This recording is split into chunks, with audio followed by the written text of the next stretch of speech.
आज जिस घटना की कहानी मैं आपको सुनाने जा रहा हूँ ना, उस कहानी को जब मैंने पढ़ा ना तो मुझे बहुत ज़्यादा दुख हुआ।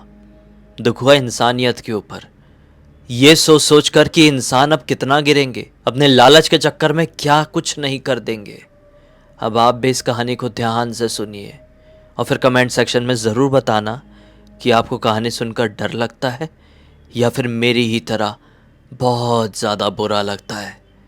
तो इस कहानी की शुरुआत होती है अनिल नाम के लड़के से, जो कि गुजरात के एक छोटे से गांव में अपने परिवार वालों के साथ अच्छी खासी अपनी ज़िंदगी काट रहा था। अनिल की उम्र 21-22 साल के आसपास की थी। अभी से कुछ ही समय पहले की ये बात है। इस घर में ये इसके मम्मी पापा और इसके 2 भाई रहा करते थे।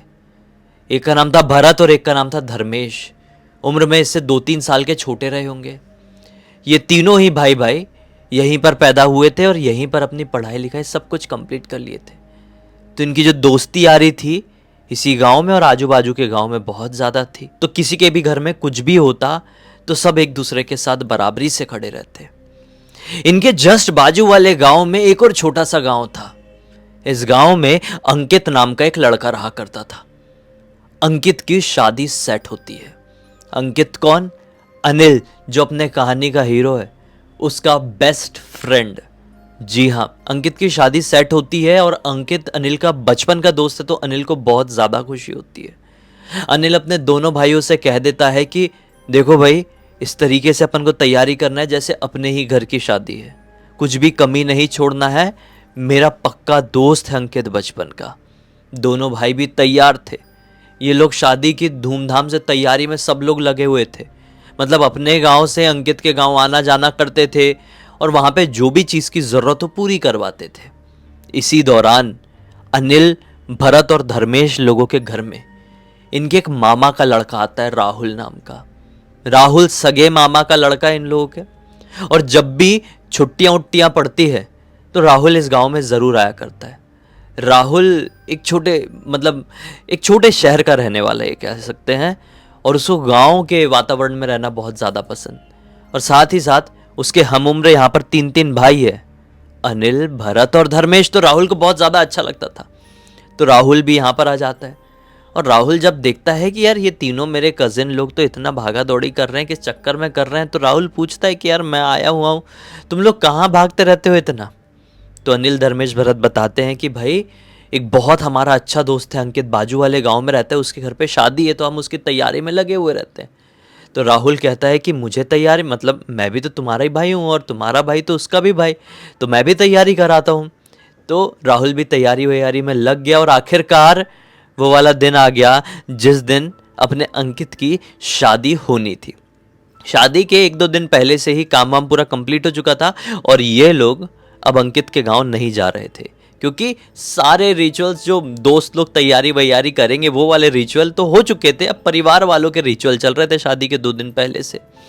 अब शादी वाला दिन आता है तो इन लोगों की शादी, जो अनिल और उसकी वाइफ की शादी है, वो रात में, शादी का रात का मुहूर्त निकला हुआ था।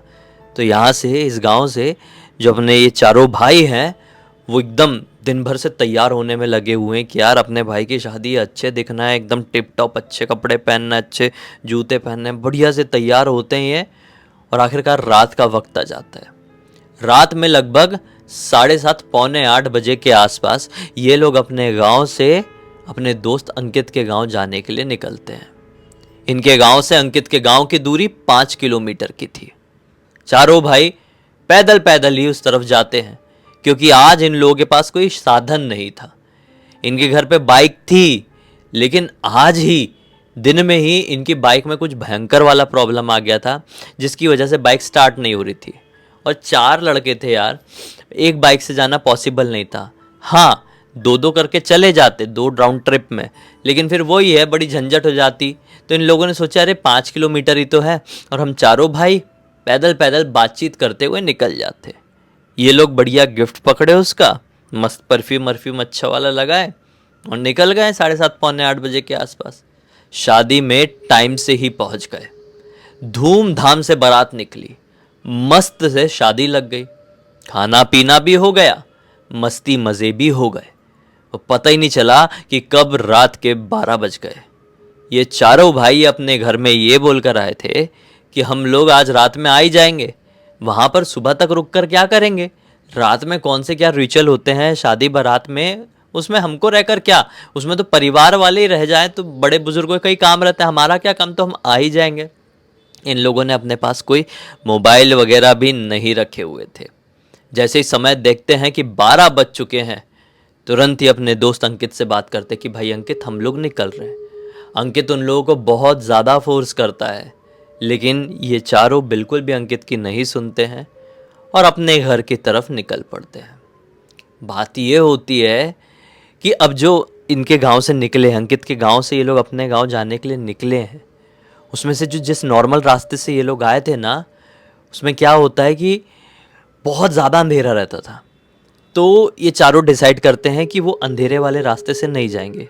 एक दूसरा छोटा वाला रास्ता है, वहाँ पे लाइट्स रहती है, स्ट्रीट लाइट दूरी दूरी पर लगाई गई है, तो स्ट्रीट लाइट वाले रास्ते से चलते हैं क्योंकि रात के 12 बज चुके हैं और पूरा अंधेरा जंगल वाले रास्ते से जाके कोई फ़ायदा नहीं है। एक दूसरा भी रास्ता है जिस रास्ते में नदी है, एक पुल बना हुआ है और उस पुल के वहाँ पर होने की वजह से वहाँ पे कुछ लाइट्स भी लगी हुई है। तो ये लोग उस रास्ते की तरफ निकलने लगते हैं कि अचानक से धर्मेश को याद आता है, अरे अनिल भैया, गांव के लोग तो बोलते हैं कि यार ये जो पुल वाला रास्ता है ये अच्छा नहीं है, यहाँ से नहीं चलते ना। अनिल को भी याद आता है, अरे हाँ, गांव के लोग कहते हैं कि यहाँ पर कुछ ना कुछ है, लेकिन हमने तो कभी देखे नहीं है। अनिल तुरंत ही भरत, धर्मेश और राहुल से कहता है कि देखो, बेशक इस पुल के बारे में अलग अलग अफवाहें पूरे गांव में फैली हुई है, हमारे गांव के लोग भी और अंकित के गांव के लोग भी इस पुल को भुताहा पुल कहते हैं, लेकिन हमें क्या, हम तो कई बार यहाँ से आए गए हैं, कुछ नहीं होता है, कुछ नहीं दिखाई देता है। तो जब हम दिन में नहीं डरे तो रात में किस बात का डरना, चलो बढ़िया से चलते हैं। वैसे भी ये पुल वाला रास्ता जहाँ लाइट लगी हुई है वो अंधेरे वाले रास्ते से तो बेटर ही है ना। घने सुनसान अंधेरे जंगल वाले रास्ते से जाएंगे तो किसी भी चीज़ का डर हो सकता है, चोर उचक्के हो, कीड़े मकोड़े हो, या सचमुच के कोई भूत प्रेत हो। ऐसा करके हंसता है और सब लोगों को थोड़ा सा ये जो माहौल है उसको लाइट करने की कोशिश करता है और अपने पीछे पीछे चलवाने लगता है कि चलो टेंशन मत लो, मैं हूं ना तुम लोगों का बड़ा भाई। अब अनिल आगे आगे है और पीछे पीछे सब लोग चल रहे हैं। थोड़ी आगे जाने के बाद वो पुल भी आ गया। पुल आया तो लिटरली चारों भाइयों की जो हार्ट बीट है वो बढ़ गई थी, क्योंकि कुछ भी कहो, इन लोगों ने हमेशा से उस पुल को भुताहा पुल नाम से ही सुने थे और पता ही नहीं चला कि कब बात करते करते ये पूरा पुल क्रॉस हो गया। पुल में ये लोग आखिरी कदम था ही इनका, मतलब अगला कदम रखने वाले थे पुल से बाहर, कि अचानक से इनको पीछे से किसी की भारी कदमों की आवाज समझ में आती है कि कोई भारी कदमों से हमारे पीछे चल रहा है, जैसे कि कोई हाथी ना हो। अनिल समझ जाता है कि पीछे कुछ ना कुछ गड़बड़ है। ये अपने भाइयों से कहता है बिना पीछे पलटे, हाँ, कि यार पीछे पलट कर मत देखना, जल्दी जल्दी आगे बढ़ जाते हैं, कुछ भी हो जाए। पीछे से इसके दो भाई कहते कि हाँ अनिल भैया हम नहीं देखेंगे, लेकिन तीसरे राहुल की आवाज़ नहीं आती है। तो ये रुक जाता है, राहुल तुम्हारे साथी है ना। राहुल की फिर से कोई रिस्पॉन्स नहीं आती है। अब धर्मेश और भरत तुरंत पलट कर देख लेते हैं तो पीछे क्या पाते हैं कि एक बड़ा ही विचित्र सा इंसान राहुल का ऐसा सर पकड़ा हुआ है बाल से, और राहुल जमीन में बेहोश पड़ा हुआ है, उसको खींच खींच के पीछे की तरफ ले जाने की कोशिश कर रहा है। ये आदमी का चेहरा पूरा झुलसा हुआ है, जला हुआ है, जुबान है बाहर लटक रही है, इतनी लंबी जुबान बाहर लटक रही है जैसे कि जुबान उसकी टूटी हो, किसी ने ऐसा लटका दिया हो यहाँ पर।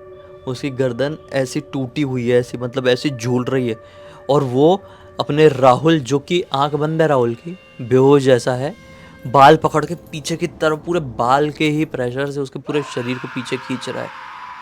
तो ये तीनों डर के मारे जोर से चिल्लाए, कौन है तू, हमारे भाई को छोड़।